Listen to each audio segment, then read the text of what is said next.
Hello everyone, आज हम discuss करेंगे सीईओ क्या होता है, इसके रोल्स क्या क्या हैं, इसकी रिस्पॉन्सिबिलिटी क्या क्या है। तो स्टार्ट करते हैं सीईओ से कि सीईओ की full form chief executive officer होती है। ये कंपनी का एक हाईएस्ट रैंकिंग पर्सन होता है। इसकी प्राइमरी रिस्पॉन्सिबिलिटी कंपनी के डिसीजन लेना, ओवरऑल ऑपरेशन और रिसोर्सेज को मैनेज करना है, और जो बोर्ड ऑफ डायरेक्टर और कंपनी ऑपरेशन होते हैं उनके बीच में कम्युनिकेशन का काम करता है। सीईओ एक बोर्ड की पोजीशन होती है जो एक इंडिविजुअल को प्रोवाइड की जाती है। बहुत सारे टाइटल हैं सीईओ के रिगार्डिंग, जैसे एमडी, प्रेसिडेंट और एग्जीक्यूटिव।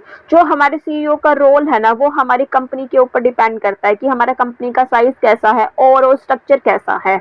अगर मेरी स्मॉल कंपनी है, इसका मतलब क्या है कि जो सीईओ है वो वहाँ पे बहुत सारी ड्यूटीज हैंडल कर रहा होता है कि हमारे बिजनेस के डिसीजन कैसे लेने हैं। जो लोअर लेवल तक के डिसीजन कौन लेगा, वहाँ पे सीईओ लेगा कि हमें स्टाफ को कैसे हायर करना है। अगर मेरी ऑर्गेनाइजेशन बड़ी है तो सीईओ क्या करता है, हायर लेवल कंपनी स्ट्रेटजीज बनाता है और ओवरऑल ग्रोथ के लिए डायरेक्शन प्रोवाइड करता है। और हमारे जो अदर टास्क होते हैं वो क्या किए जाते हैं, अदर डिपार्टमेंट के मैनेजर को डेलीगेट किए जाते हैं। तो हम ये कह सकते हैं कि सीईओ एक टॉप पोजीशन होती है ऑर्गेनाइजेशन की, जिसकी रिस्पॉन्सिबिलिटी ये होती है कि एग्जिस्टिंग प्लान और पॉलिसीज को इम्प्लीमेंट करना और ये इंश्योर कराना कि हमारा जो बिजनेस का मैनेजमेंट है वो अच्छा है, फ्यूचर स्ट्रेटजी को सेट करना जिससे हम क्या कर सके, हमारी ओवरऑल ग्रोथ कर सके कंपनी की। नेक्स्ट आता है रोल एंड रिस्पॉन्सिबिलिटी क्या है सीईओ की। तो सीईओ की रोल एंड रिस्पॉन्सिबिलिटी एक कंपनी से दूसरी कंपनी में वेरी करती है। ये डिपेंड करेगा ऑर्गेनाइजेशन के स्ट्रक्चर के ऊपर, कंपनी के साइज के ऊपर। अगर मेरी स्मॉल कंपनी है तो सीईओ यहाँ पे ज़्यादा रोल्स को हैंडल करता है, वो लोअर लेवल तक के डिसीजन खुद लेता है। और अगर मेरी लार्ज कंपनी है तो वो यूजली क्या है, हायर लेवल कंपनी स्ट्रेटजी और कंपनी डिसीजन के साथ डील करता है। और अदर जो टास्क होते हैं वो मैनेजर या अदर डिपार्टमेंट्स को डेलीगेट किए जाते हैं। जो सीईओ के रूल्स एंड रिस्पॉन्सिबिलिटी है उसके रिगार्डिंग कोई स्टैंडर्डाइज लिस्ट नहीं है। तो स्टार्ट करते हैं रोल ऑफ सीईओ। तो फर्स्ट क्या, एज ए लीडर सीईओ क्या करता है, बोर्ड को एडवाइस देता है। ऑर्गेनाइजेशन मिशन के चेंजेस के रिगार्डिंग ये हमारी ऑर्गेनाइजेशन और स्टेक होल्डर को प्रमोट करता है। ये हमारी ऑर्गेनाइजेशन के प्रोडक्ट्स, प्रोग्राम और ऑपरेशन के रिगार्डिंग हमारे एम्प्लॉयज़ को सपोर्ट, मोटिवेशन का काम भी करता है। नेक्स्ट आता है as a visionary information bearer, कि ये इंश्योर करना कि हमारा स्टाफ और जो बोर्ड है वो सफिशिएंट है या नहीं, और उनको up to date information provide करनी है। जो हमारे फ्यूचर में चेंजेस, अपॉर्चुनिटी आती है उनके ऊपर फोकस्ड रहना, हमारे बोर्ड और एम्प्लॉयज़ के बीच में एक इंटरफेस कराना, और हमारी जो ऑर्गेनाइजेशन और कम्युनिटी है उनके बीच में भी इंटरफेस कराने में हेल्प करता है।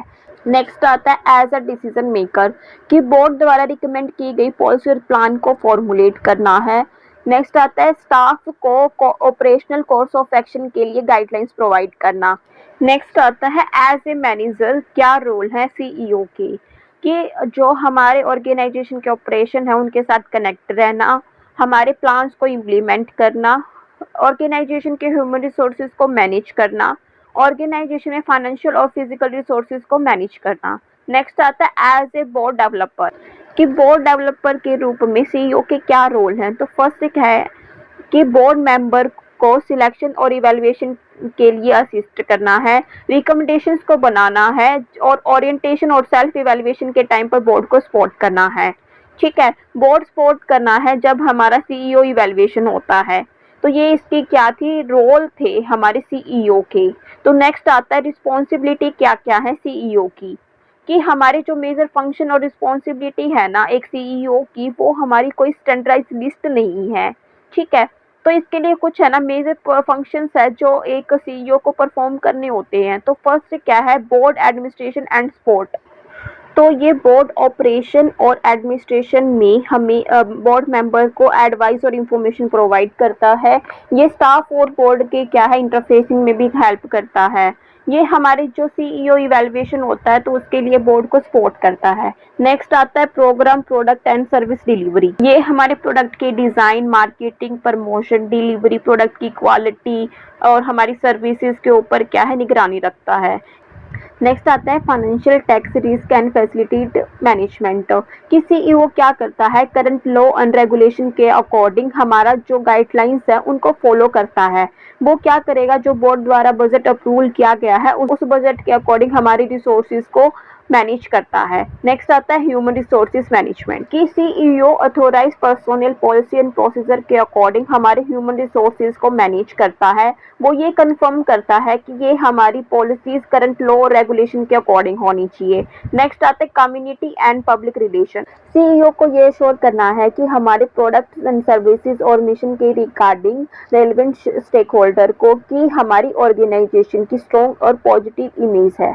नेक्स्ट आता है फंड राइजिंग कि सीईओ को फंड राइजिंग के लिए प्लान्स बनाने हैं और उनको इम्प्लीमेंट करना है कि मतलब कि हमें ये आइडेंटिफाई करना है कि हमें फाइनेंशियल रिसोर्सेज की रिक्वायरमेंट कितनी है और हमारे पास रिसोर्सेज कितने हैं जहाँ से हम फंड को राइज कर सकते हैं। स्ट्रेटजीज बनानी है फंड राइजिंग के लिए और हमें क्या करना है, प्रपोजल और एडमिनिस्ट्रेशन फाइनेंशियल जो रिकॉर्ड और डॉक्यूमेंट्री है उसको सबमिट करना है और ये सीईओ की रिस्पॉन्सिबिलिटी बनती है।